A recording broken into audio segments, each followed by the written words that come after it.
Hey yo, what's up mga katrupa? This is Gerald Vinuya and welcome back to my channel, and don't forget to subscribe and click notification bell to get notified.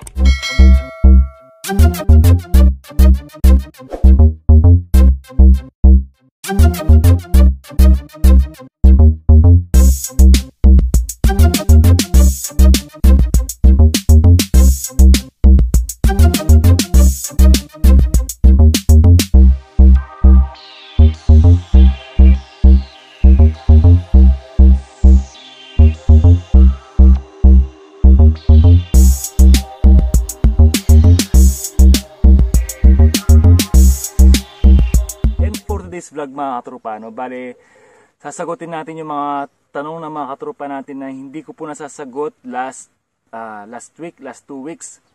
Kasi medyo naging busy po tayo. Gawa po dun sa exam, dun sa SSW exam. Kaya ngayon mga katrupa, sasagutin natin yung mga tanong ninyo last 2 weeks, or last 3 weeks. Ayun. Ito mga katrupa, simulan na natin, no? Kasi baka abot na tayo ng ulan dito ngayon kasi ulan ngayon eh. Umatik na, no? Simulan na natin. Ito. Wait lang. Shoutout po kay katrupang Jackie Lou Behelidad. Sabi niya, pwede po ba mag-apply ang may mga tattoo kahit maliit lang at tago naman siya? Last vlog ko mga katropa, no, sa mga nakapanood. Depende po yan sa company o sa employer kung aaprubahan nila. Minsan kasi may mga company talaga na tinatanggap nila yung may tattoo kahit na maliit lang, kahit tago, di ba? Basta tago o maliit lang, yun, minsan ina-approve talaga ng mga employer. Yun. Kasi hindi ba tago naman, hindi naman kita, hindi visible, tinatanggap po nila yan. Kaya kung magtataka po kayo, may mga nakapunta dito sa Japan na trainee na may tattoo. Kasi inaaprubahan po talaga ng employer yan. Kasi po, minsan tago naman at di naman nakikita at maliit lang. Yun. Ito. Shoutout kay Mel Vlogs. Sabi niya, katrupa, balita sa travel ban sa Japan. Ganun pa rin. Wala pa din. Wala pa din nakakapasok.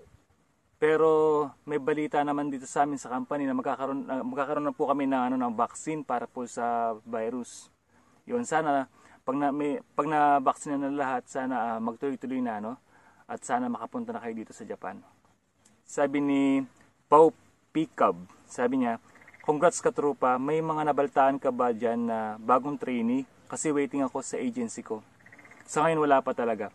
Wala pa ako nababaltaan na nakakapunta rito sa Japan o nakakapasok na trainee dito po sa Japan. Medyo, talaga, mahigpit pa talaga kasi nga po, talagang dumarami pa yung virus. Yun.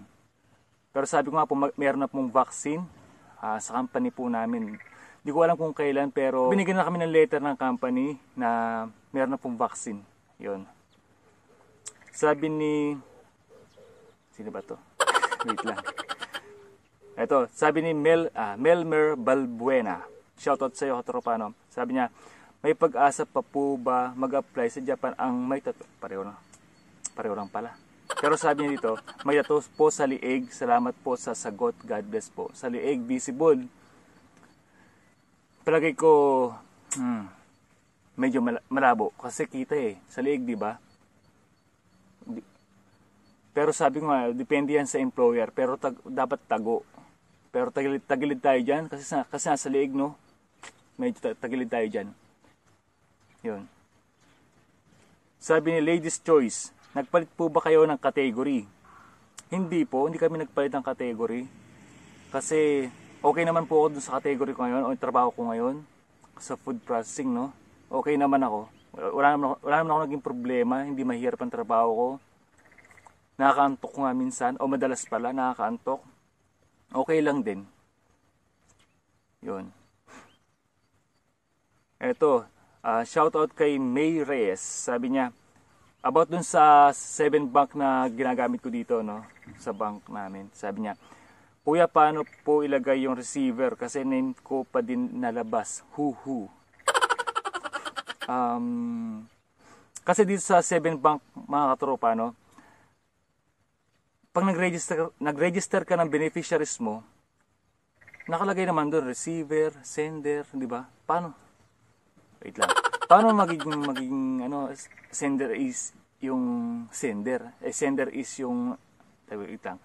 Name ng sender yung receiver. Kasi, pag nag-fill up ka po dito sa online, doon sa application ng 7Bank, nakalagay naman receiver. Siyempre, lalagay mo yung pangalan ng receiver, beneficiaries mo, yun. Automatic na yun. Kaya nagtataka ako kung paano mangyayari na magiging sender sa receiver. Yung pangalan mo, magiging receiver. Hindi ko alam. Kasi, siguro may mali ka dun sa tinype mo o dun sa tinype mo dun sa application, no? Dun sa online. Kasi nakalagay naman dun receiver tsaka sender. Yun. Siyempre magkaiba yun. Yun lang. Sabi ni Orlando Sape. Sabi niya, bawal ga po ang cellphone kapag nag-training dyan sa Japan. Salamat. Bawal po syempre. Kahit naman sa Pilipinas, nung training kami, kinoconfiscate po yung cellphone ng sensei namin. Ibibigay lang cellphone namin kapag break time. Tapos after break time, kukunin na naman. Tapos, pag uwi na, doon lang ibibigay ulit. Parang same lang din dito. Sa Japan, training kami, no? Pero hindi kinukuha yung cellphone namin. Hawak lang namin dito sa Japan. Kapag break time, sa lunch, yun pwede. Pero habang kumakain ng lunch, hindi pwede mag-cellphone. Tapos, after ng kain, pwede. Tapos, kapag may break kasi kami dito ng coffee break. Coffee break, yun. Meron kaming coffee break na 10 minutes, mga ganon, 5 minutes. Yan, pwede kayo mag-cellphone nun. Next. Sabi ni James Rojas, tanong ko lang sir, pag pumasa sa trade desk at welder at sa medical, makapunta na ba ako ng Japan pagkatapos ko mag-schooling for 3 months? Pag pasado na lahat, pag okay na lahat, pwede ka na pumunta sa Japan. Congratulations. Hindi kasi, pero may possible pa rin na hindi ka makapunta. Kasi minsan nagkakaproblema sa medical, nagkakaproblema sa employer, nag-back out, yun ang possible na reason kapag hindi ka natuloy sa Japan. Yun. At ngayon nga, syempre sa pandemic, isa pa sa reason ng pandemic, di ba? Hindi makapasok sa Japan kasi nga travel ban. Okay? Sabi ni Luna Gaso, shoutout sa iyo katropa, no? Hello po katropa, ask ko lang po, photocopy ba ng mga birth certificate lang dalhin sa mga dependent or original copy? Salamat sa pagsagot. God bless po. God bless din sa iyo, no? Much better kung original na. Kasi iba-iba po yung process dito sa Japan ng bawat company o bawat kumiay or basta bawat company or employer, no? Depende sa kanila. Pero sa amin kasi nagdala ako ng original. Yung sa parents ko, hindi na kinuha yung birth certificate nila. Kasi may pangalan na sila dun sa birth certificate ko. Meron na silang pangalan. Yun. Ngayon, kung meron kang kapatid na beneficiaries mo, yun kailangan talaga ng original copy ng birth certificate nila. Okay? Sa magulang, hindi na. Pero, magdala ka pa rin ng original copies ng birth certificate nila. Para sure tayo. Para wala maging problema dito sa Japan. Okay? Yun lang po. Original po ang kailangan. Mas maganda. Yun. Eto, shoutout kay Amiel Gibbs. Sabi niya, pwede po kaya walang work experience. Gusto ko sana mag-work factory worker, kaso puro office experience lang meron ako. Office work kasi wala naman dito. Pwede kung ang hirap, no? Next vlog ko, masasagot ko yan. Kasi may nag-PM sa akin may nag-comment din sa natin na gagawin ko kasi ng vlog yun. Sabi niya, kasi wala akong experience about ready-made meal. Yun. Di ba gumawa ako ng paraan, di ba? Naglagay ako ng experience ko lang, kunwari sa resume. Yun. I-vlog ko yan next vlog. Siguro next week gagawin ko yan ng vlog kung paano yung ginawa ko, kung paano yung, kung anong technique, di ba? Pinagbabawal na technique, yon. Pero, nag-workout naman, yon, ituturo ko kung paano yung ginawa ko sa next vlog. Ayun. Kasi medyo mahaba yun eh. Para detailed natin may vlog, para magaya nyo. Siguro hindi naman siguro magaya. Kasi medyo, parang, ang sama ako dun. Kasi ginawa ko, kunwari, meron akong experience, wala naman akong experience. Pero pwede. Nag-workout naman. Maraming gumagawa niyan. Okay, next vlog natin yung sasagutin. Next. Sabi ni Iser, katropa, lahat ba ng trainee may chance makapag SSW? Yes, may chance lahat. Lalong-lalo na sa mga company na required gusto yung performance mo as a worker or as an employee. Yun, possible talaga yan. Pero possible din na hindi ka matuloy sa SSW kahit na ex-trainee ka, ganyan. Sa amin dito, di ba? Meron nangyari dito sa company namin ng mga Vietnamese. Kahit na pumasa siya sa lahat ng test no, as SSW, hindi siya kinuha ng ng employer, yung company namin, hindi kinuha kasi nga yung performance niya hindi maganda, laging absent. Yon, nagpagawa kasi siya ng ilong, tapos lagi siyang absent. Siyempre nagpagawa siyang ilong, hindi siya pwedeng magtrabaho, di ba? Nagpagawa siyang ilong eh. Ngayon, lagi siyang absent. Kaya hindi siya nagustuhan ng company. Lagi siyang absent eh. Yun, kahit pasado ka sa exam, sa lahat ng exam, hindi kaya absorb ng company as SSW. Yun. Next. Sabi ni Melanie Padayaw. Padayaw. Sabi niya, "Hi Kuya Gerald, finish na po yung visa mo as technical intern trainee po. SSW na po ang visa nyo. O muna po." Yun. Hindi pa finish yung contract ko as intern trainee. Sa August pa, this year, August. Yung SSW namin, after po nung contract namin dito, patuloy pong inaasikaso. Ngayon nga inaasikaso na kaso wala pa po akong passport. Yung residence card namin, pinaprocess na. At syempre, pati yung pagiging SSW namin, inaasikaso na din. Yung mga may requirements na kaming may ibibigay na namin. Yun nga lang, yung tatlo kaming wala pang passport, this month, ma-release na yun. Okay? Sabi ni Robato Mikua. Ganun ba te katropa? God bless po. Quick question po. Masakit yung ko. May laso kasi ako yung anong tawag nun sa, nahihirapan ako magsalita. Sabi niya, quick question po. Sa beneficiary po, pag sibling, below 18 years old lang po ba or okay lang kahit hindi? Hindi ko kasi alam mga tropa kasi hindi ako nakapagpadala dati sa below 18 kasi di ba sila pwedeng kumuha ng pera, di ba? Yun. Hindi ko lang alam kung pwedeng samahan sa mga remittance. Hindi ko lang alam. Ako sa bangko, hindi ko alam Hindi ko pa na-experience yan. Pero much better na yung above 18 years old pataas. Yun na yung kunin yung beneficiaries para pa nagpadala kayo ng pera, pwede na lang kunin yun kasi nga 18 years old pataas na sila. Pero kukuhanan nyo pa rin ng birth certificate yung mga below 18 na kapatid nyo kasi pinapakuha talaga yun. Ewan ko lang sa ibang agency kasi sa amin kinuhanan talaga ng birth certificate yung mga below 18 years old. Yun. Tapos sa padala ng pera, syempre dun sa mga 18 years old pataas na para walang maging problema. Yun. Tapos, ayun, sabi ni Abigail G. Macedonio. Shoutout po sa inyo, Kuya Gerald, marami din po bang bumabagsak sa mga nagbabalak mag-Japan bilang farmer? Pengi naman po ng tips.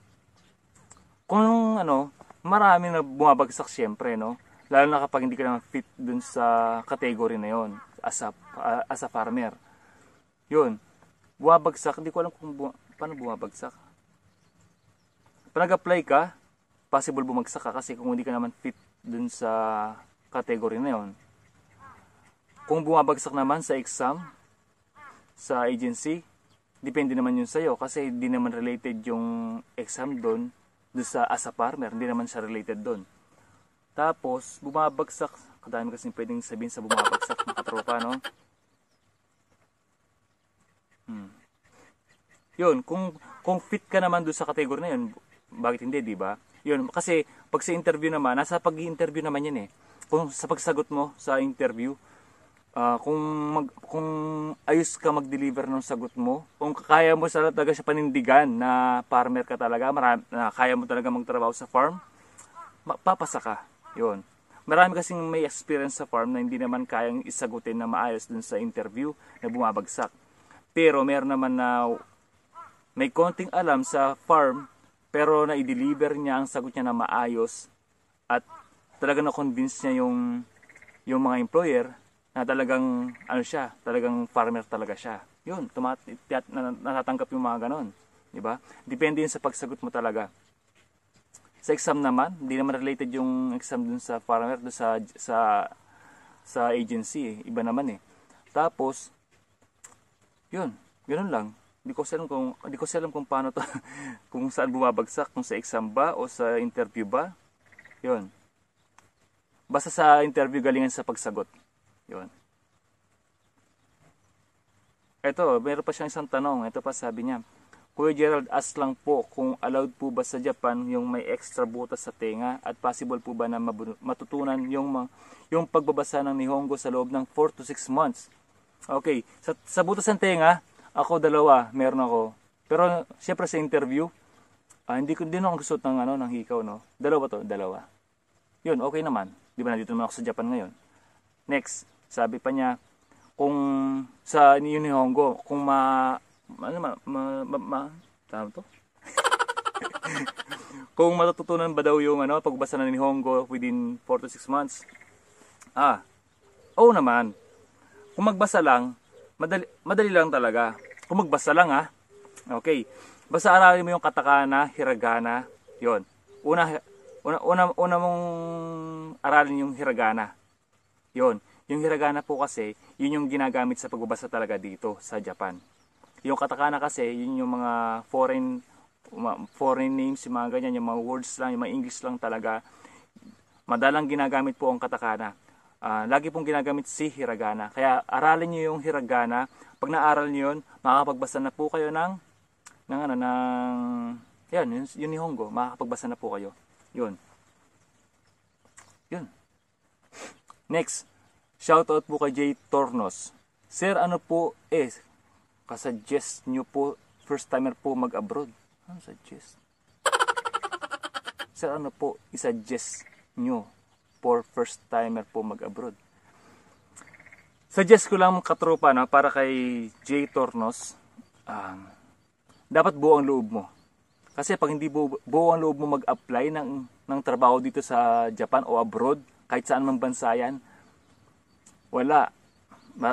Parang lalamunin ka ng homesick, lalamunin ka ng lungkot, lalamunin ka ng kung ano-ano pang depression, stress, yan.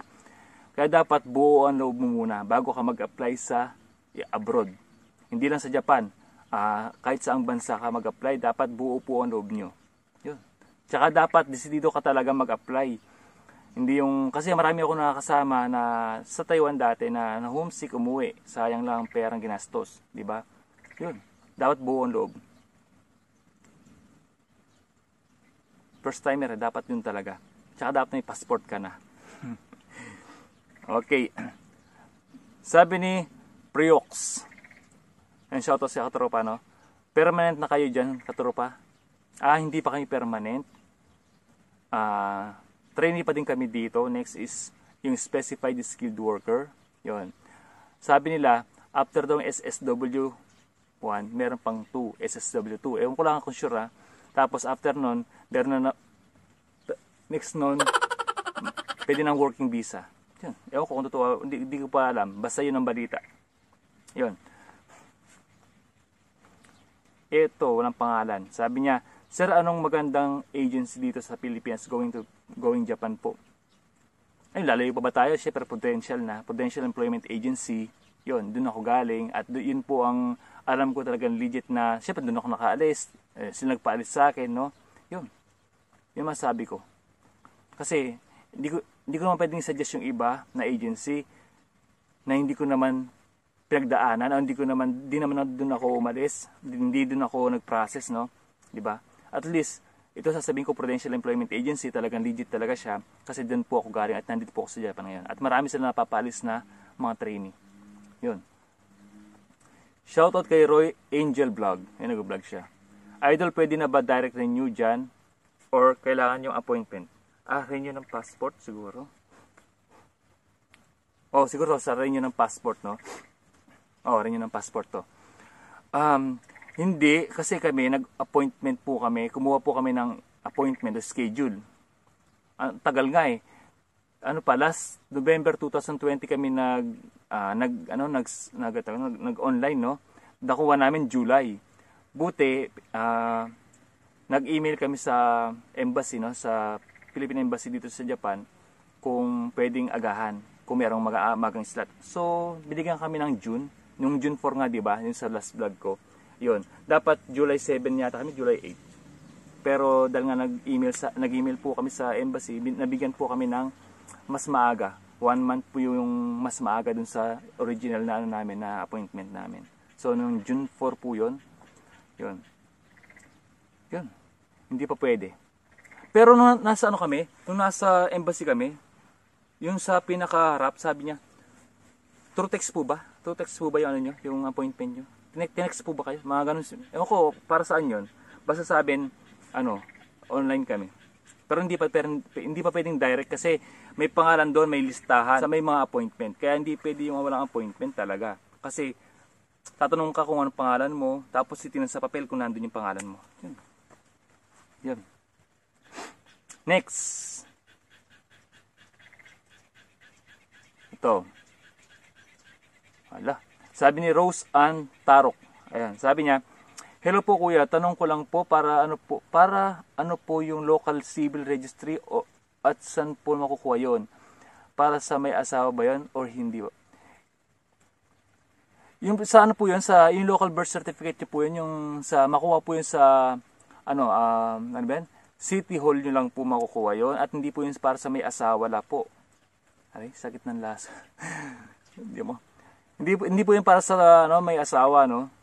Para birth certificate niyo po yung local copy ng birth certificate niyo po, makukuha yun sa City Hall lang po. Yon. Local Civil Registry, yung 102 yata yun. 102, 101, 102. Basta. Tapos may 1A pa nga eh. Dalawa yan. Isa sa mga requirements yan sa pag-apply sa Japan. Sabi, ito pa, meron pa. Ito, shoutout kay Leonor Abiera. Hello po, just asking, sabi you kasi 70k ang nagastos you. Diba? Maganda to. Parang, nag-text lang siya. Bakit brother? Saan nyo ginagamit yung 70k? And anong work yung in-applyan? Diba yan? Thank you much. Ayun, 70,000 pesos, no? Lagi kong sinasabi ito mga tropa, no? Sana panoorin niyo yung vlog ko dun sa kung magkano nagastos sa Japan kasi ulit tayo nasasagot.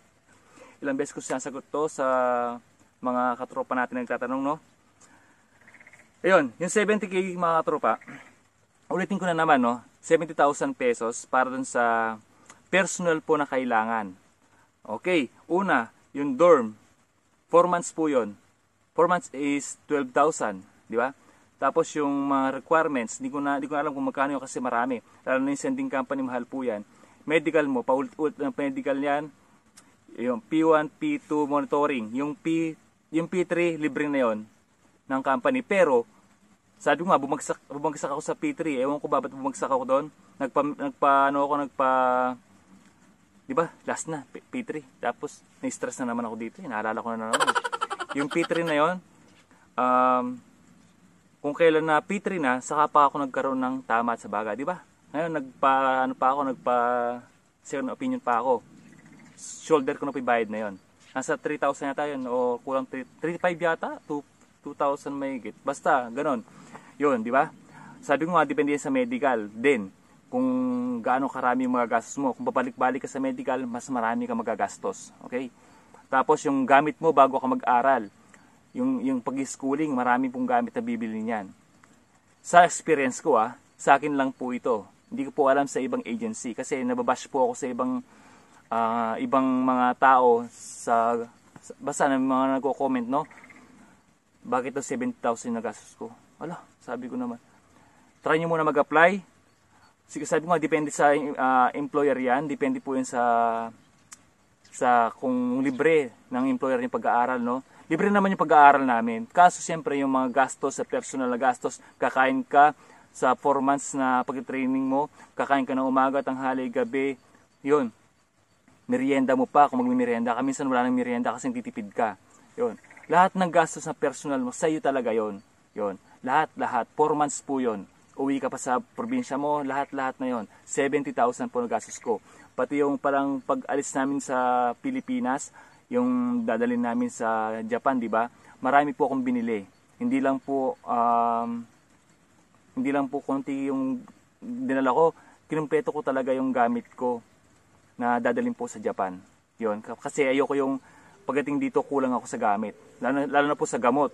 Ayun, may allergy ako, lahat. Allergic rhinitis, meron ako niyan. Lahat ng gamot na kailangan ko sa mga, basta yung mga sakit ng ulo, yung mga yung mga salagnat, ganyan. Basta yung mga, yung mga sakit ng ulo, ganyan. Basta yung sipon, yan. Kinumpleto ko po lahat. Kaya 70,000 po nagastos ko. Yun. Yun po. Daming paliwanag, di ba? Kasi nga, nabash po ako dyan. Bakit daw 70,000 yung nagastos ko? Sa kanya daw, 30,000 lang daw. 20,000 yata sinabi niya. Hindi ko na matandaan. Siyempre, di ba? Doon parang 12,000 na. Di ba? Haba nito Ay, hindi, wag na to. Kasi wala siyang tanong. Nagpasalamat lang siya. Sabi niya, new subscribers po, thank you sir sa mga tips, vlogs nyo kung paano, mga experience nyo bago makapunta ng Japan. Pinapanood ko po mga vlogs nyo. Nagbabalak din po ako, kasi ako mag-apply ng Japan next year. Pa naman po, after contract ko po dito sa Saudi Arabia, nagsa-self-study na din po ako ng Japanese language. Sipag. Ako di ako nakapag-self-study. Ayun. Salamat katropa. Dami ko po natutunan sa mga vlogs nyo. God bless po. Salamat din po sa inyo. God bless din po sa iyo katropa. Alexandre Aldrich Marayag. Ayan. Salamat po sa inyo. Pag nakakabasa ako ng ganito mga katropa, parang nagbuboost pa yung alam niyo na, yung sipag ko mag-vlog. Kasi di ba pagod tayo sa trabaho, ganyan, maraming iniisip din. Yun, tulad ngayon, kagigising ko lang, nag-vlog ako syempre. Kasi gusto ko masagot talaga yung mga tanong nyo na to sa isang vlog. Kasi minsan, hindi na ako makapag-type sa talaga sa comment. Pero nababasa ko yung mga comments ninyo, pinupusuan ko pa yan. Next, shoutout po kay Tonton Brigatay. Sabi niya, sir, ano po need na COE sa ready-made meal and paano po kayo nakakuha? Notice me po. Ayun, notice ka na. Na-notice na kita. Ayun. Shoutout sa'yo, no? Yung COE ko, yung Certificate of Employment ko sa ready-made meal,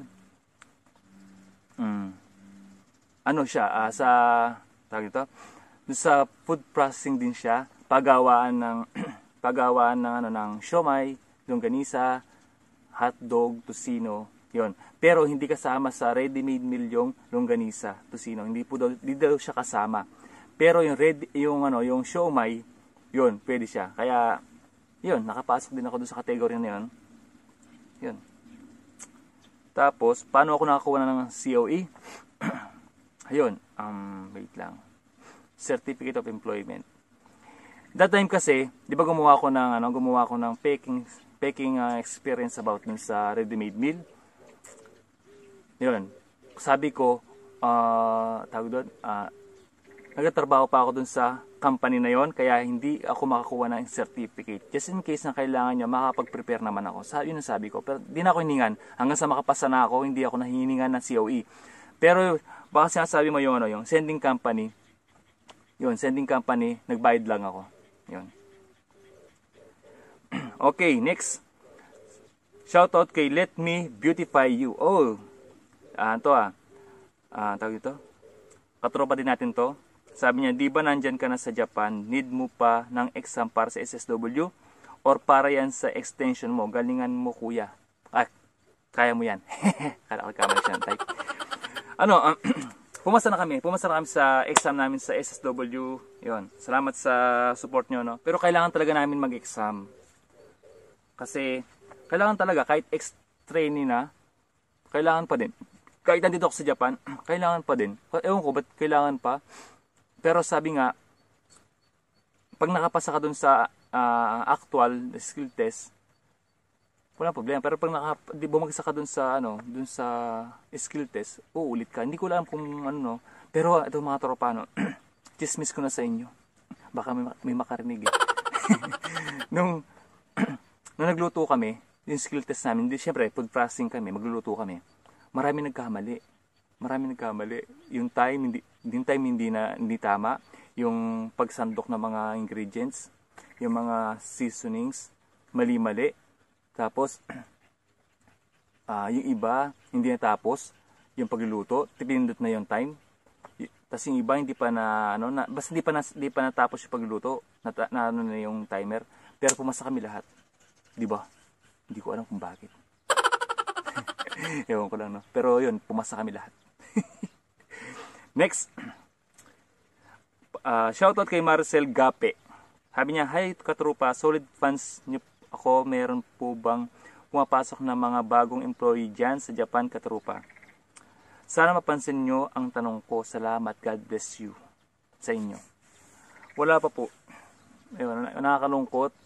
Hanggat hindi natatapos yung pandemic, hanggat hindi natatapos yung virus na yan, o wala pang vaccine at hindi pa talaga zero yung yung zero virus ba yan? Zero na yan, yung virus na yan. Yun, wala pa rin. Travel ban pa rin po ang Japan. Nakakalungkot. Gaya ng boss ko ngayon, malungkot. Diba? Kasi nakakalungkot talaga mga tropa na wala, yung mga nakapag-process na, no? Tapos gumastos na, ang daming ginastos na, tapos hindi pa makalis-alis. Nakakalungkot talaga yun. Nakakalungkot talaga. Pero sana, diba, sana may vaccine na ngayon, sana tuloy-tuloy na. Yun. Kasi ramdam ko yung mga taong, ramdam ko kayo, no? Kasi ang dami ng gastos, diba? Tas hindi pa makaalis-alis. Tas nakaka-stress kaya yan, kakaisip, diba? Yun. Sana maayos na lahat para yun, makaalis na kayo lahat. Next po tayo. Nalungkot tuloy ako. Next. Shoutout po kay Deliza Tiburcio. Kuya, lang po, bakit po hindi ni-accept ang ex-abroad na hindi finish contract? At ano po pwede gawin? Salamat po, sana mapansin. Yung mga ex-abroad na hindi natapos yung contract, teka lang, mayroon tayong example dyan. May kasama ko na nag-break contract, pero 3 years yung kontrata niya nung una, natapos niya yun. Tapos, na-extend pa sila ng 3 years yata. Ngayon, yung pag-extend niya, nag-break contract na siya ng 1 year lang yun, tapos nag-break contract na siya ulit. Ay, nag-break contract pala siya, hindi siya ulit. Kasi isang beses lang yun. Yun. Pero natanggap naman siya. Pero ang ko kasi, meron siyang 3 years na natapos na contract nung una.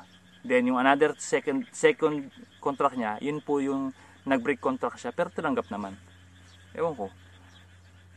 Ganon, tinanggap naman siya. Basta nasa pagsagot mo naman yan sa interview, no? Kung yung dahilan mo is okay naman, why not, diba? Next tayo mga tropa, no? Shoutout kay Indok Pelomino. Lang katropa, paano kung bumagsak ka, pwede ba ulit mag-take? Pwede.